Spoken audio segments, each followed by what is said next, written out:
القادر university ایک اور قسم کی چیز ہے. میں نے دنیا کے بڑے بڑے اسلامک اسکالرز جو دنیا میں ہوتے ہیں ان سب کو بورڈ کے اوپر لے کے آیا ہوں, اور میری کوشش یہ ہے کہ اپنی قوم کو ایک ایسی انٹلیکچوئل لیڈرشپ دوں القادر یونیورسٹی سے کہ جو لوگوں کو سمجھ تو آئے کہ اللہ نے کیوں ہمیں پیدا کیا, ہمارا اس دنیا میں مقصد کیا ہے, ہم جب اس دنیا سے جائیں گے تو ہمارا کیا ہوگا. یہ صرف اور صرف اللہ نے جتنے بھی پیغمبر بھیجے تھے ان کا مقصد ہی یہ تھا کہ انسانوں کو یہ بتائیں. سب پیغمبروں کا یہی مقصد تھا. تو انسان اور جانور میں کیا فرق ہے؟ جانور بھی آتا ہے, بچے پیدا کرتا ہے, کھاتا پیتا ہے, مر جاتا ہے.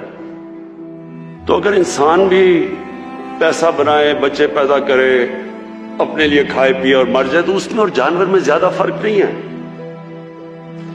انسان اشرف المخلوقات ہے, اللہ کی سب سے عظیم مخلوق.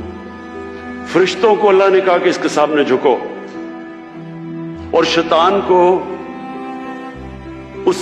اللہ نے اس کو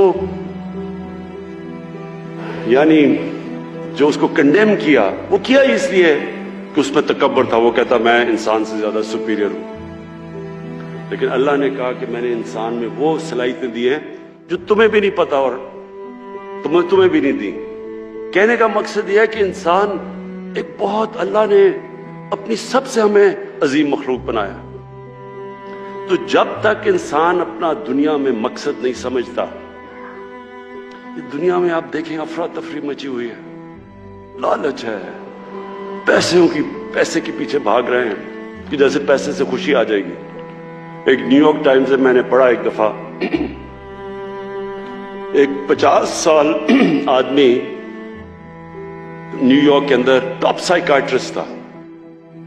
اس نے 50 سال کے بعد اپنی فائنڈنگز دی, اور اس کے نمبر 1 فائنڈنگ کیا تھی کہ اس نے کہا جو میرے پیشنٹس تھے ان میں نے ایک چیز دیکھی کہ جتنا اس کا پیسہ بڑھتا رہا اور اس کی دولت بڑھتی رہی,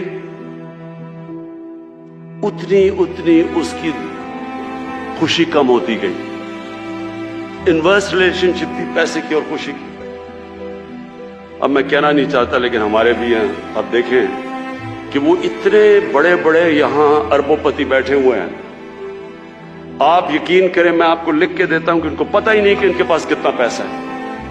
30 سال میں اس ملک کا پیسہ چوری کیا, ان کو پتہ ہی نہیں ہے کتنا پیسہ ہے.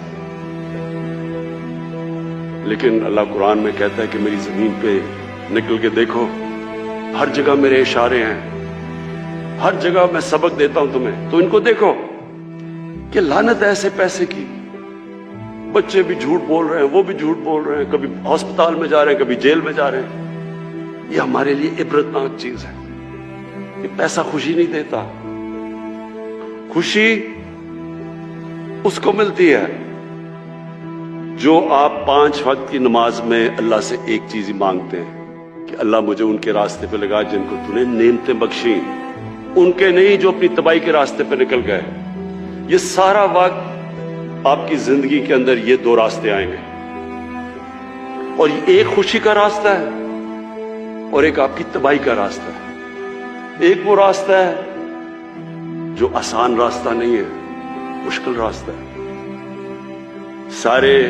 سب سے زیادہ نعمتیں تو اللہ نے اپنے پیغمبروں کو بخشی, لیکن اللہ کے پیغمبروں کی کسی کی بھی آسان زندگی نہیں تھی, سب کی مشکل زندگیاں تھیں.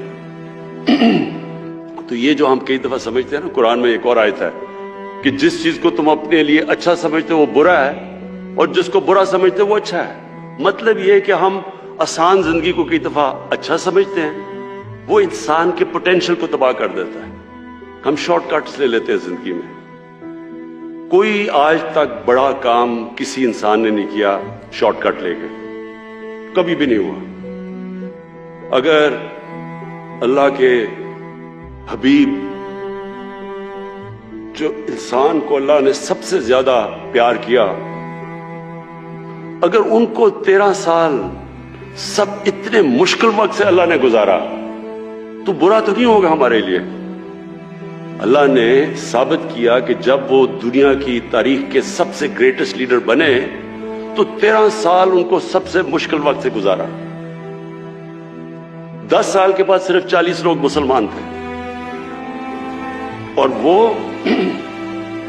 دنیا کی تاریخ میں ایسا انقلاب نہیں آیا جو انہوں نے 23 سال کے بعد، ان کی نبوت کے 23 سال کے بعد جو وہ انقلاب آیا. کبھی اس لیے میں نے القادر یونیورسٹی بنا رہا ہوں کہ ہمیں پتہ اسٹڈی کریں ہمارا انٹلیکٹ کہ وہ کیا چیز تھی، وہ کیا کوالٹیز تھی کہ انہوں نے وہ عرب جو تقسیم ہوئے تھے جن کی حیثیت کوئی نہیں تھی، 2 سپر پاورز تھیں دونوں طرف، وہ کیا چیز تھی کہ 13 15 16 سالوں کے اندر وہی جن کی حیثیت نہیں تھی وہ 2 سپر پاورز ان کے سامنے گھٹنے ٹیک گئے اور دنیا کا سب سے عظیم سویلائزیشن کیا.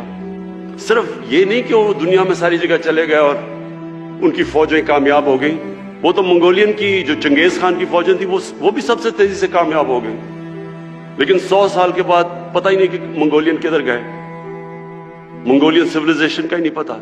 انہوں نے تو وہ سویلائزیشن قائم کیا جو سب سے عظیم سویلائزیشن تھا اور جس کی وجہ سے اگر یورپ آج اور ویسٹ آگے بڑھا ہے تو وہ سویلائزیشن نے جو نالج کو ڈیولپ کیا اور پھر آگے ان کے سائنٹسٹ مسلمانوں نے آگے چھوڑا.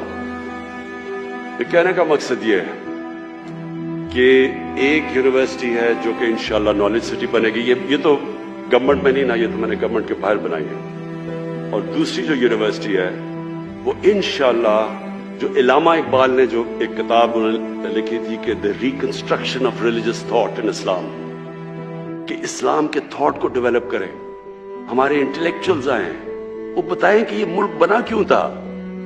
اگر یہی ملک بننا تھا کہ جی ٹاٹا برلا کی جگہ یا شریف اور زرداری نے امیر ہونا تھا تو اس کا مقصد کوئی نہیں تھا. علامہ اقبال کا بڑا واضح تھا کہ یہ ملک ایک دنیا کے لیے مثال بنے گا کہ اصل میں اسلام کیا ہے، اور وہ انشاءاللہ ہم یہاں ڈیولپ کریں گے. یونیورسٹیز کے اندر بھی میں نے کہا کہ ایک ضرور ہمیں ایک سے شروع کریں گے، ابھی ہم سرگودا یونیورسٹی سے شروع کر رہے ہیں، PhD کلاسز ہوں اور پھر باقی یونیورسٹیز کے اندر ضرور ایک کلاس ہو جو ڈیولپ کرے کہ ہمیں انسان بنائے. ٹیکنالوجی اور ٹیکنیکل ایجوکیشن بہت ضروری ہے، لیکن اس کے ساتھ ساتھ ٹیکنالوجی اور ٹیکنیکل ایجوکیشن تو ہمیں آگے لے کے جائے گا. جو ٹیکنالوجی کی اب ریولوشن آ رہی ہے دنیا میں، اس سپیڈ پہ کبھی ٹیکنالوجی آگے بڑھی نہیں جو اس سپیڈ پہ آج بڑھ رہی ہے، تو وہ تو ہمیں اس پہ شرکت کرنی ہے پوری طرح. ہم آگے پیچھے رہ گئے. ٹیکنیکل ایجوکیشن کی بہت ضرورت ہے کیونکہ ہمارے اتنے زیادہ بے روزگار نوجوان ہیں، ان کو جب تک ٹیکنیکل ایجوکیشن نہیں ملے گا روزگار نہیں ملے گا. یعنی وہ، اور جتنا ہم اپنے انسانوں کے اوپر ویلیو ایڈ کرتے جائیں، جتنا ان کے اوپر خرچ کرتے جائیں گے وہ معاشرے میں ویلیو ایڈ کریں گے. اور دنیا میں تو وہ اکانومی اوپر جاتی ہے جو نالج اکانومی ہے. تو ہمارے ملک میں یہ بہت بڑی ہم نے غلطی کی کہ ہم نے نہ ٹیکنالوجی کے اوپر، نہ اپنی ہائر ایجوکیشن پہ، نہ ٹیکنیکل ایجوکیشن پہ اتنا زور لگایا. تو یہ دونوں ساتھ ساتھ جاتے ہیں. ایک آپ کو اکوپ کرتا ہے دنیا میں آگے بڑھنے کے لیے کیونکہ سارے سائنسدان جب مسلمان اوپر گئے تو سائنسدان بھی سارے ٹاپ مسلمان تھے. دوسرا اس سے بھی امپورٹنٹ چیز ہے کہ ہمیں بتاتا ہے کہ ہمارا دنیا میں مقصد کیا ہے. ہم عقل مند جانور نہیں ہیں، ہم انسان ہیں، اشرف المخلوقات ہیں. تو یونیورسٹی ایجوکیشن کا بہت بڑا امپیکٹ پڑتا ہے سوسائٹی میں.